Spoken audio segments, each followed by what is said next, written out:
ভক্ত হযরত আলী রাদিয়াল্লাহু তাআলা আনহুর অতি ভক্ত। এরা হলো শিয়া, শিয়ায়ানে আলী, আলীর অতি ভক্ত। এদেরকে ডাক নাম সংক্ষেপে বলা হয় শিয়া। আমাদের বর্তমান পৃথিবীতেও শিয়া আছে, ইরানে অনেক শিয়া আছে, আমাদের এই দেশেও দু একটা শিয়া মাঝে মাঝে দেখা পাওয়া যায় তাদের বক্তব্যের কথায়। শিয়াদের আকীদা অনেক রকমের আকীদা আছে, এর মধ্যে তাদের একটা বড় আকীদা হইল রাসূল সাল্লাল্লাহু আলাইহি ওয়াসাল্লামের পরে খেলাফতের উপযুক্ত ছিল আলী, হযরত আলী রাদিয়াল্লাহু তাআলা আনহু। মাঝখান দিয়া হযরত আবু বকর, হযরত ওমর, হযরত ওসমান, এরা খলিফা নির্বাচিত হয় না। এরা জোর করে আলী রাদিয়াল্লাহু তাআলা আনহুর হক নষ্ট করে তারা নিজেরা খলিফা হয়েছে। নাউজুবিল্লাহ, জোরে বুঝলেন? পরে আগে নাউজুবিল্লাহ জোরে কইলেন, পরে আমি বুঝাইতাছি, বলেন নাউজুবিল্লাহ। এই ভাই শুনেন, এটা ঈমানের একটা অংশ। আল্লাহ তাআলা সর্বপ্রথম রাসূলুল্লাহ শেষ নবী রাসূলুল্লাহ সাল্লাল্লাহু আলাইহি সাল্লাম, নবীকে শুধু নবী মানলে ঈমান হবে না, শেষ নবী মানতে হবে। কথা বুঝে আসছে? কারণ যারা কাদিয়ানি তারা নবীরে নবী ঠিকই মানে, শেষ নবী মানে না। তো শেষ নবী না মানলেও আপনি মুসলমান হবেন না। রাসূল সাল্লাল্লাহু আলাইহি ওয়াসাল্লামের শেষ নবুয়তের পর ওনার প্রথম খলিফা হযরত আবু বকর। হযরত আবু বকর রাসূলের প্রথম খলিফা, এটা মানাও ঈমান। যদি কেউ বলে প্রথম খলিফা আবু বকররে আমি মানি না, আলী, ওসমান, ওমর সবাইরে মানি, আপনি মুসলমান না। আবার অনুরূপ ভাবে যদি বলেন হযরত রাসূলের এক নাম্বার খলিফা হযরত আবু বকররে মানি না, হযরত ওমররেও মানি না, ওসমানরে মানি, তাহলে আপনার ঈমান নাই।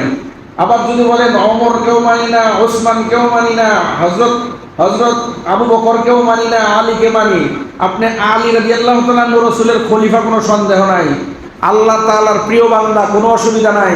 তবে তারা যদি তিনের জায়গায়, চারের জায়গায় এক নম্বরে আনেন, আপনার ঈমান আছে না নাই? আছে না নাই? জোরে বলেন। তো শিয়ারা মনে করে রাসূলের পরে সর্বপ্রথম খেলাফতের হক ছিল হযরত আলীর। এই মাঝখানের তিনজন জোরপূর্বক তার কাছ থেকে খেলাফত ছিনতাই করে লয়ে গেছে। এই জন্য এই চিন্তা থাকার কারণেই তারা কাফের, শিয়ারা কাফের। ও বন্ধু, এরকম একজন শিয়া ছিল, যেহেতু তারা হযরত ওমরকে দেখতে পারতো না, আলী, হযরত আবু বকরকে দেখতে পারতো না, ওসমানকে দেখতে পারতো না, শিয়ার দুইটা গাধা ছিল। গাধা নাম কি ছিল? গাধা। এক গাধার নাম রাখছে ওমর, এক গাধার নাম রাখছে আবু বকর। গাধা দুইটা, তো এই জন্য দুই নাম রাখছে। তিনটা থাকলে তৃতীয়টার নাম ওসমান রাখতো। দুই গাধা, এক গাধার নাম আবু বকর, আর এক গাধার নাম কি? কথা বলেন। ওমর।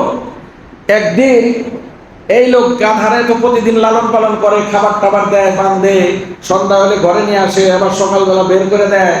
একদিন সকালবেলা গাধারে বের করে খাবার টাবার দিতেছে, গাধা লাথি মারছে। এমন লাথি মারছে, গাধার মালিক এক লাথিতেই একেবারে শেষ, এক লাথিতে তার ইন্তেকাল হয়ে গেছে। এই খবর যাইতে যাইতে যাইতে যাইতে আলেমদের কাছে গেছে। একজন বড় বিজ্ঞ আলেম তিনি মন্তব্য করছেন, যেই গাধার লাথিতে এই লোক মারা গেছে, খোঁজ খবর নিয়ে দেখো ওই গাধার নাম রাখছিল যেটা উমর। এটা গাধা দুইটা ছিল না, একটার নাম ওমর, একটার নাম আবু বকর। যেই গাধা লাথি মারছে খোঁজ নিয়ে দেখো ওটার নাম ওমর। খোঁজ খবর নিয়ে দেখছে, হ্যাঁ ঠিক এটার নাম ওমর। বোঝা গেল নামের প্রভাব আছে। ওমর যেই জজবা ছিল, ওই ওমরের জজবা নিয়ে গাধায় লাথি মারছে, লেগে মরছে। বুঝেন নাই কথাটা? নামের প্রভাব আছে না নাই?